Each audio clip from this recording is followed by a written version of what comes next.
Dans cette série de DIY on Wheels, nous suivons la restauration d'une Austin Cooper S de 1964.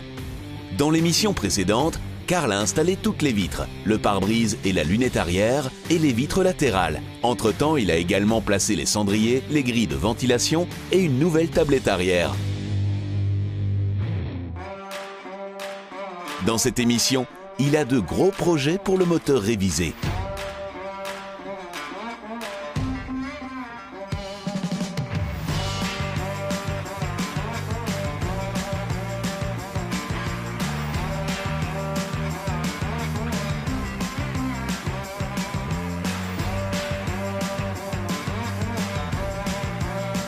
Maintenant, je réalise un pontage du chauffage. Ceci est le robinet de chauffage que j'ouvre ou que je ferme avec la commande sur le tableau de bord. Lorsque le robinet est ouvert, l'eau entre dans le chauffage via une conduite à travers cette ouverture et retourne vers la pompe à eau de l'autre côté. D'autres éléments sont encore en commande, mais j'aimerais quand même bien tester le moteur. C'est pourquoi je réalise maintenant un pontage du robinet de chauffage vers la pompe à chaleur. Ainsi, je peux démarrer le moteur tout à l'heure.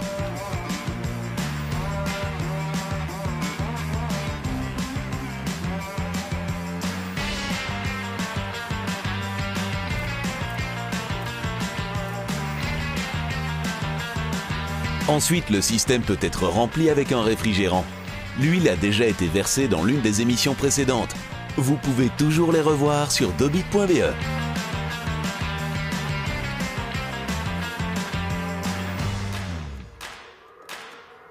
Tout est maintenant prêt pour tester le moteur.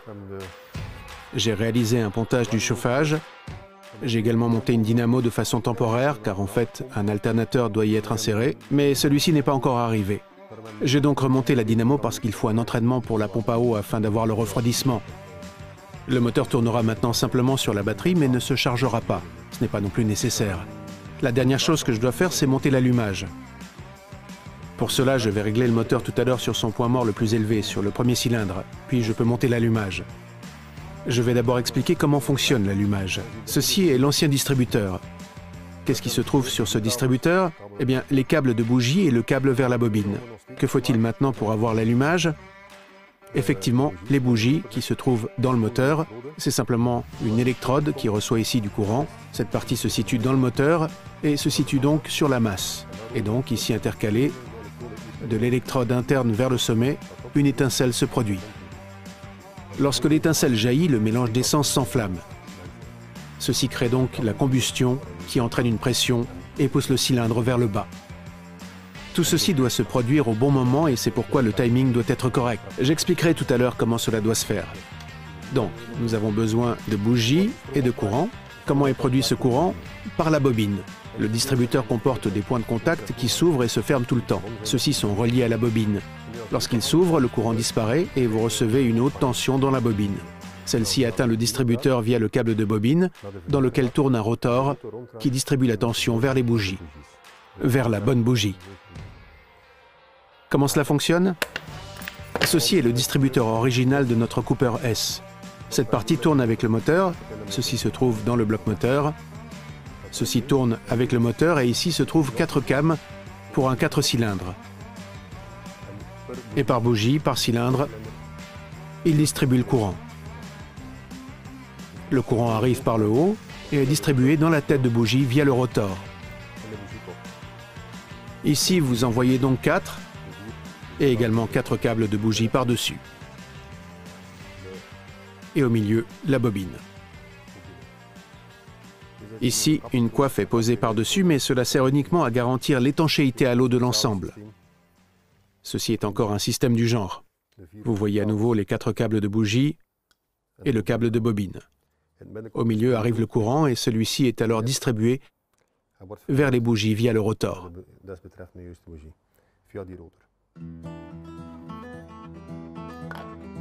Voici les pointes d'interrupteur, les vis platinées comme on dit souvent. Vous voyez, à chaque fois qu'une came passe, elle s'ouvre et le courant est interrompu. Lorsque le courant est interrompu, la bobine reçoit une haute tension. Celle-ci est alors distribuée vers la bonne bougie via le rotor. Ceci est le distributeur original de la Cooper S. Je vais maintenant le remplacer par un distributeur électronique. Pourquoi? Parce que ceux-ci sont plus fiables et aussi toujours justes. Ici, on ne voit plus de mécanique, tandis que ceux-ci regorgent encore de mécanique. Je le montrerai tout à l'heure. Ici, on ne trouve que de l'électronique. Un circuit imprimé et l'allumage est toujours correct.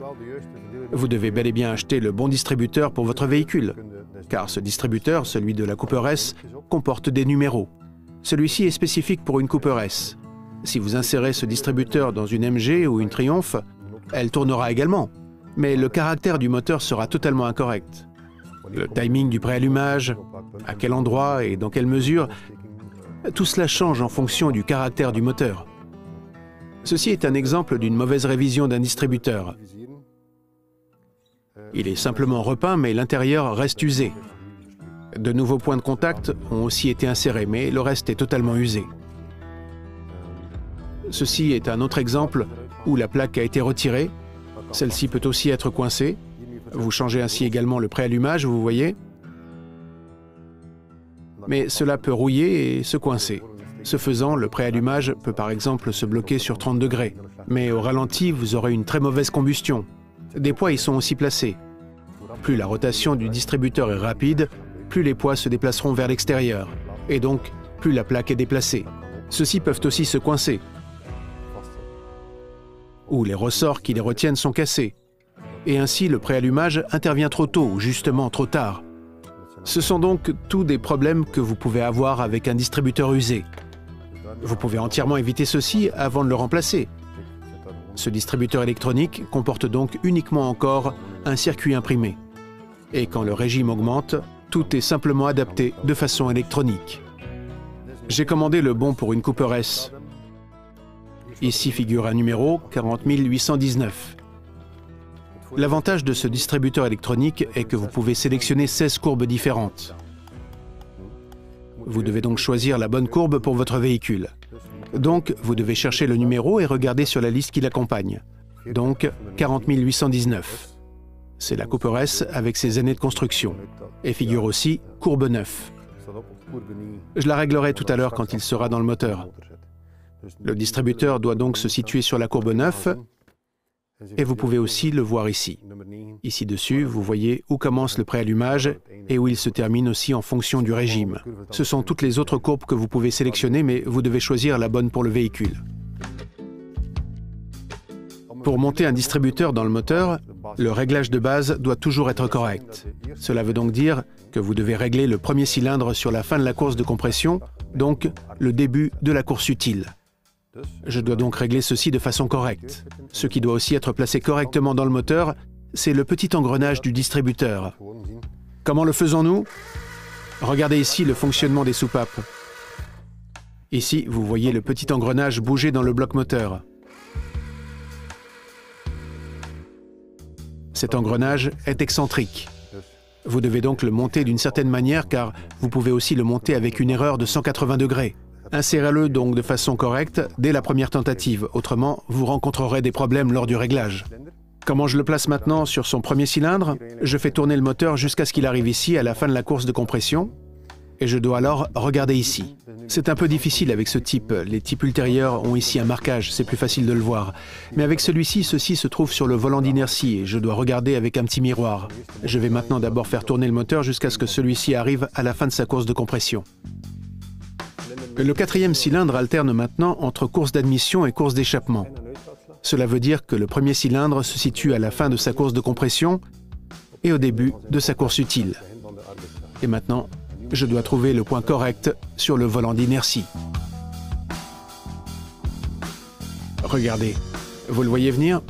Ceci est maintenant 10 degrés. C'est 15 degrés de préallumage, c'est déjà trop.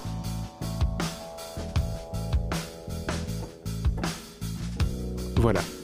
Il se situe maintenant sur 0 degré. Cela veut dire que le piston occupe une position haute maximale entre sa course de compression et sa course utile. Et ici, celui-ci alterne. Voilà, maintenant celui-ci est bon et le distributeur peut s'y insérer. Celui-ci est encore libre, ceci afin de pouvoir le centrer.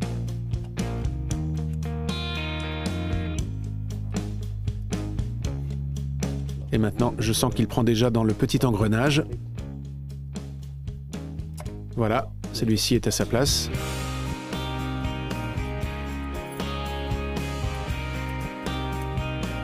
Le distributeur est à sa place et si vous regardez maintenant, vous voyez que le premier cylindre se situe toujours autour des 2 heures selon l'horloge.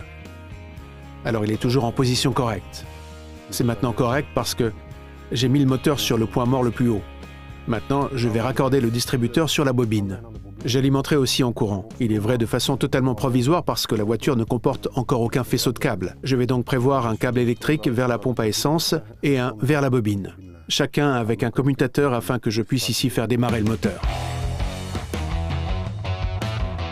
Le câblage sera placé plus tard par une société professionnelle qui installera également le reste de toute l'électronique pour la réplique de rallye que le client veut réaliser.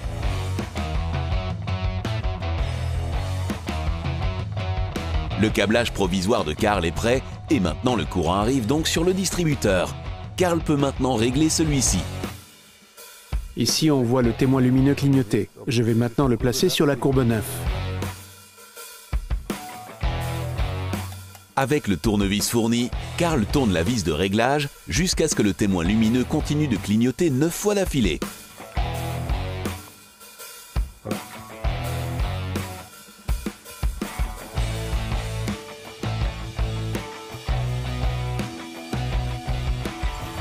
Maintenant, j'ai sélectionné la courbe 9 et puis je tourne le distributeur à droite jusqu'à ce que le témoin lumineux reste allumé en continu.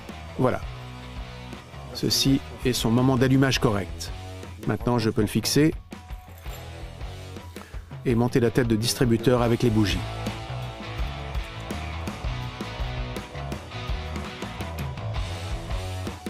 Et puis démarrer. Passionnant, n'est-ce pas ?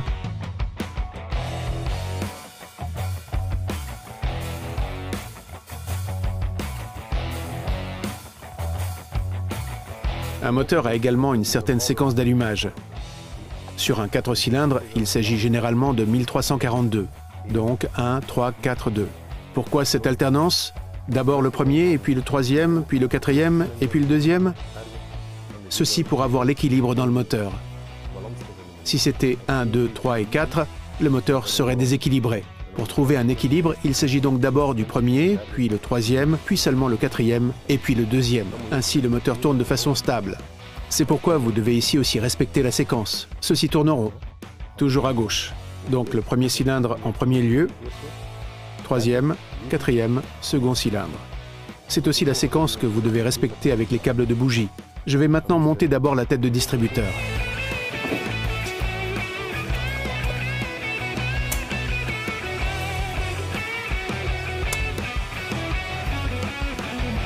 Et puis également monter d'abord les bougies. Celles-ci peuvent être réinsérées dans le moteur.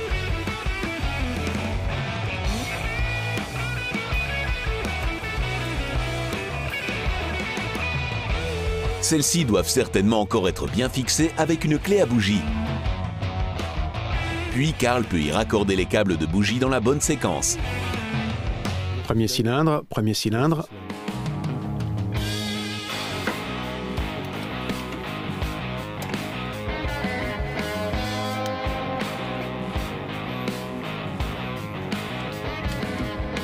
Troisième cylindre.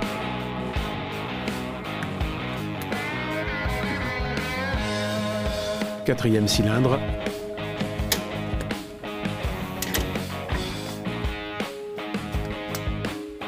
Et maintenant le second cylindre.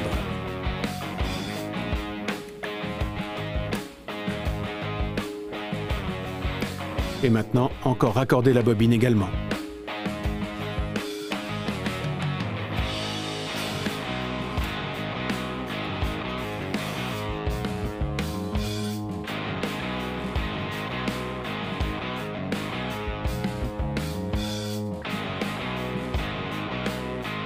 Le bloc moteur est totalement prêt pour un premier test. Voilà.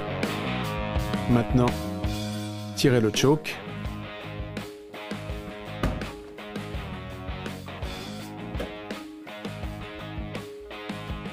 Et puis bien sûr démarrer. OK. Prêt?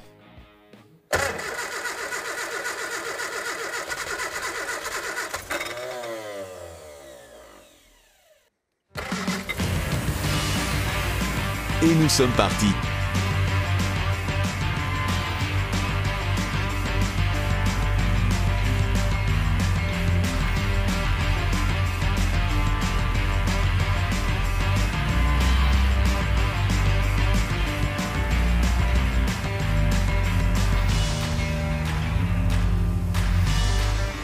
vérifier toutes les vitesses.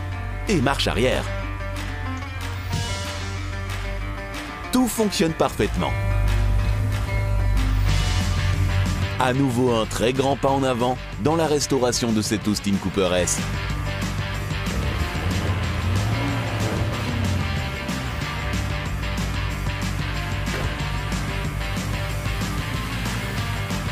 Ensuite, encore prendre le stroboscope pour effectuer une double vérification de l'allumage. Comme attendu, celui-ci est parfait avec l'allumage électronique.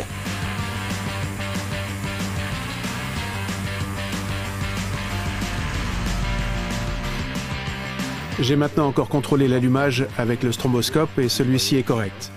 Mais en réalité, je le sais déjà car le moteur démarre bien et s'arrête bien également.